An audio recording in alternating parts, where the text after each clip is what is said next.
ये बिला वजह की नफ़रत को बढ़ावा देने वाली बातें हैं।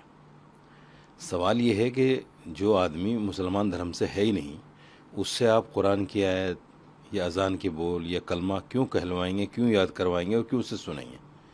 ये एक बहुत बड़ा सवाल है। या तो आपने जानबूझकर टीवी में आने के लिए इस तरह की हरकत की है।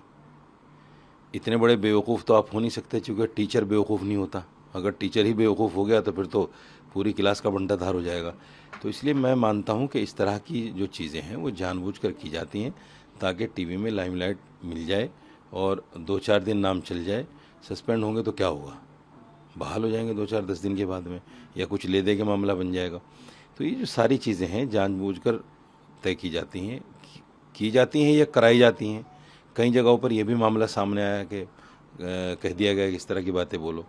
जैसे आपको याद होगा कि अभी मौलाना जर्जीस ने एक बयान दे दिया, हालांकि उसका कोई तुक नहीं था, लेकिन दे दिया, तो लोग कह रहे हैं कि बयान दिलवाया गया।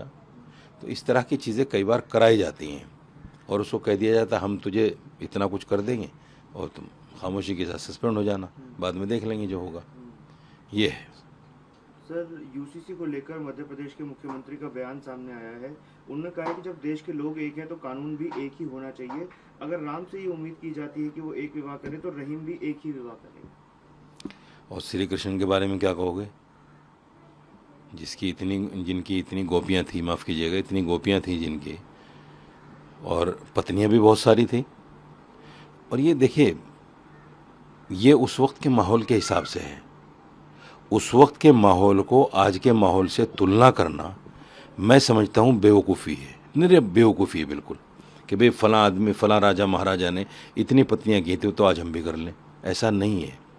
उस वक्त में क्या स्थितियाँ होती थी, क्या प्रावधान था, किस तरह का कल्चर था, क्या सभ्यताएँ थी, वो उस वक्त के साथ चली गई। आज देखें कि आज के वक्त में कोई भी इस तरह का काम करना, तो वो मैं समझता हूँ बड़ा मुश्किल काम है।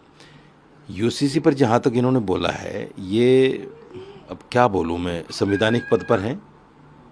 ऐसे लोगों को संवैधानिक पद मिल जाता है जिनको ना संविधान का ज्ञान है, ना जिनको समाज के बारे में पता है। बस इस तरह की बातें करनी है जैसे योगी जी कर देते हैं ना। हर आदमी योगी बनना चाह रहा है कि मैं योगी जी की तरह जो है फेमस हो जाऊं। ऐसा कैसे हो सकता है कि हर आदमी योगी बन जाए? यूसीसी पर जिस तरह से उनका बयान आया है, मैं समझता हूँ बिल्कुल बेवकूफ़ी वाला बयान है। देश में एक ही कानून है, हिंदू के लिए भी वही कानून। रेप अगर हिंदू करेगा वही कानून, रेप मुसलमान करेगा वही कानून, कोई अलग तो है नहीं। 2-3 बातें हैं जो मुसलमानों को मिली हैं और हर धर्म के लोगों को कुछ ना कुछ मिला है, संविधान ने दिया है।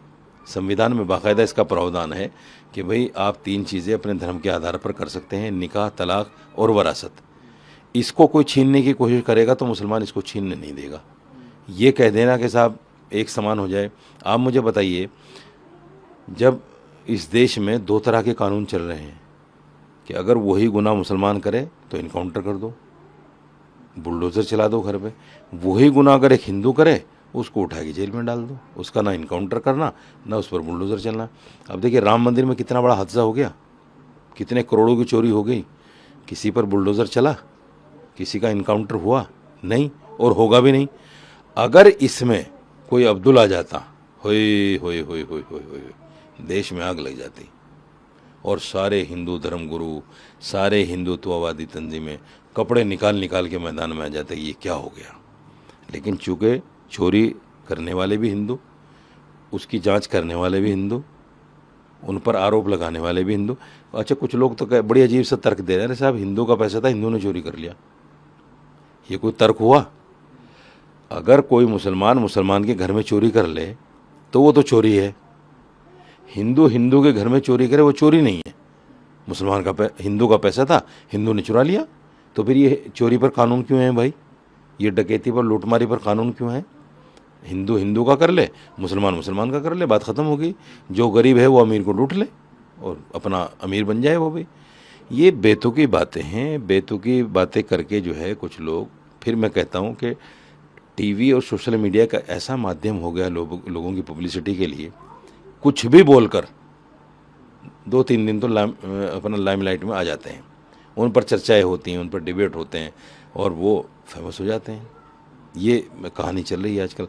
तो मैं समझता हूँ कि यूसीसी आज के वक्त में जब सारे कानून बराबर हैं, एक मेरी बात मान लो, यूसीसी की जगह इस्लामिक कानून ले आओ। अगर रेप हो जाए तो मैं गर्दन कटवा लूँगा अपनी। रेप का कानून इस्लाम में ये है कि अगर कोई रेप कर दे तो उसको ज़मीन में आधा गाड़ो और इतने पत्थर मारो, उसको इतने पत्थर मारो कि उसकी जान निकल जाए। और ये होना है, बचना नहीं है।